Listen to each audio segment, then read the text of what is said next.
Unang-una po ay nakikiramay po kami sa pamilya ni Dayan Marie Molinido at ang anak niya si John Ismael. Nireport po sila nawawala noong January 16, 2026 sa Quezon City.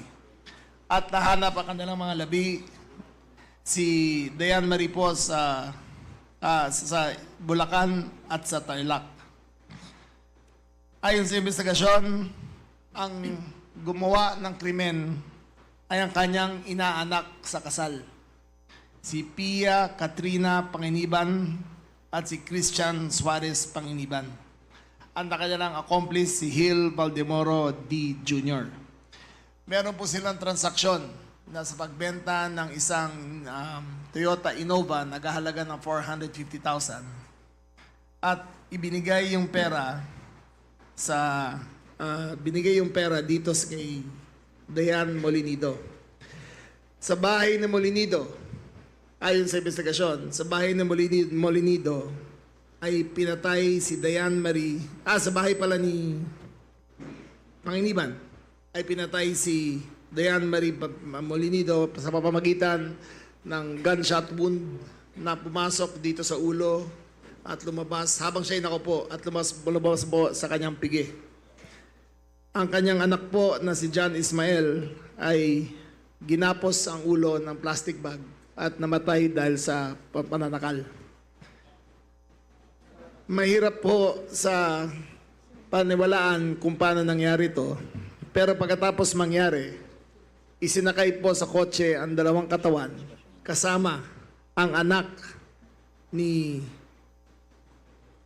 Pia Panginiban at Christian Suarez Panginiban at Hill Valdemoro.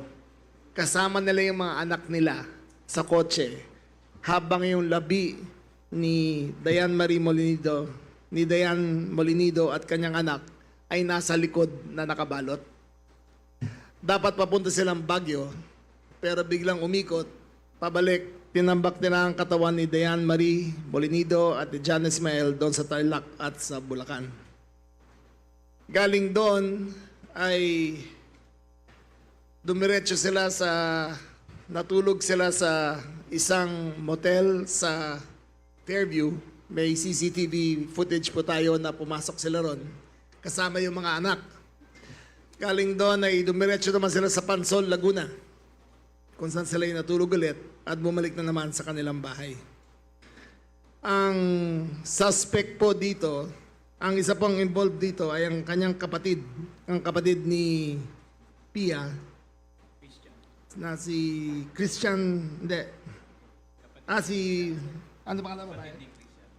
Kapatid ni Christian, na si Maribel. Nando doon siya sa scene of the crime. Sa halagang 450,000 ay pinatay ang mag-ina. Ayon sa aming investigasyon, considered case closed na to at charges will be filed. Isa na lang po ang titignan namin yung anggulo ng asawa ni Dayan na si... Ano pa ka na asawa? Na si John Molinido. Si John Molinido po at si Dayan ay hiwalay na ng 3 taon. Ngunit nung nalaman nung namatay ang kanyang asawa, imbis na subject sa autopsy, ay pinakremate kaagad kasama ang suot na damit. At nung tinatanong yung John kung anong involvement niya, wala siyang remorse. Hindi umiiyak, hindi malungkot, asawa at anak ang pinatay. Ngunit marami pang development to. Kinasuhan ng asawa si Pia at si Christian ng carnapping dahil wala daw sa kanyang pangalan. Nasa kanyang pangalan ng kotse pero binenta na wala sa kanya. Okay, so ang pangalawa dito ang pagkapatay kay Renato Kasaway, isang officer ng PIDEG na very decorated, very noted sa kanyang trabaho. Siya po'y nahanap na patay noong January 31 sa isang septic tank sa Malolos, Bulacan. Medyo masalimuot po to.